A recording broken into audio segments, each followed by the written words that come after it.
هەر کەسێک لادا لە ڕێبازی پێغەمبەری خوا عەلەیهی سڵاو وسەلام وەڵڵاهی ناچێتە بەهەشتەوە، وەڵڵاهی شوێنی جەهەنەمە.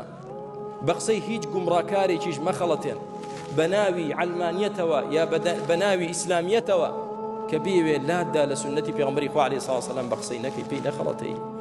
دینی ئیسلام یەک دینە، ئومەتی ئیسلام پێویستە یەک ئومەت بێ، بەرنامە و پرۆگرام یەک دانەیە، خوامان یەک خوایە، دەبێ یەک ئومەت بین و یەک پارچە بین، نەک هەر یەکەی چۆتە ناو گروپێک و حیزبێکە و شانازی بە حیزبەکەی خۆی دەکا بەلایەوە لە ئیسلام مبارەکتر و چاکترە، لەو لاشەوە ئاهەنگی بۆ دەجێڕن.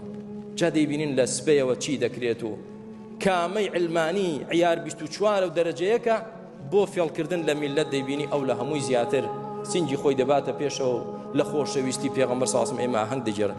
دەخۆشت دەوێت شەریعەتەکەی بکە قانونی وڵات، دەبی کە دەستور و یاسای ئەم وڵاتە ڕێگە مەدە بە ڕیبا، ڕێگە مەدە بە لیواتە و نێربازی و چەندەها قاعەتان کردوتەوە بە ناوی مەساج کە مەلهاخانەیە، ڕێگا بۆ مەدە، ڕێگا بۆ مەدە لە منهەجی دیراسی پەیڕۆ و پرۆگرامی خوێندن قورئان و حەدیسی تێدا نەمێنێ، ڕێگا بۆ مەدە کە پێغەمبەرت خۆش دەوێت عەلەیهی سڵاو وسەلام.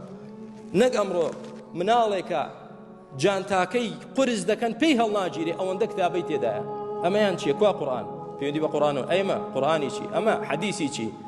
کۆمەڵێ شت دەخوێنێ نەتیجە چی لێ دەردەچێت؟ فاشیلێکی لێ دەردەچێت. چی لێ دەردەچێت؟ نازانێت دایک چییە، باوک چییە، وەفا چییە، ئەدەب چییە، گەورە و بچووک چییە، احترام چییە، خوا چییە، پێغەمبەر چییە عەلەیهی سڵاو وسەلام، هیچ لەمانە نازانێت. ئەی چی دەزانێت؟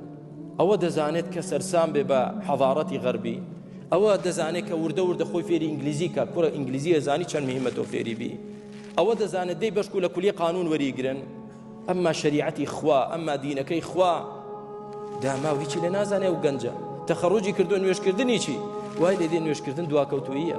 ئەو پۆشاکە شەرعیەی کە خوای گەورە بۆ ئافرەتانی داناوە ئەوە بە سیمای توندڕەوێتی و جەهالەت دادەنێن، لەو لاشەوە ئاهەنگی بۆ دەجێڕن پەنا بە خوای گەورە.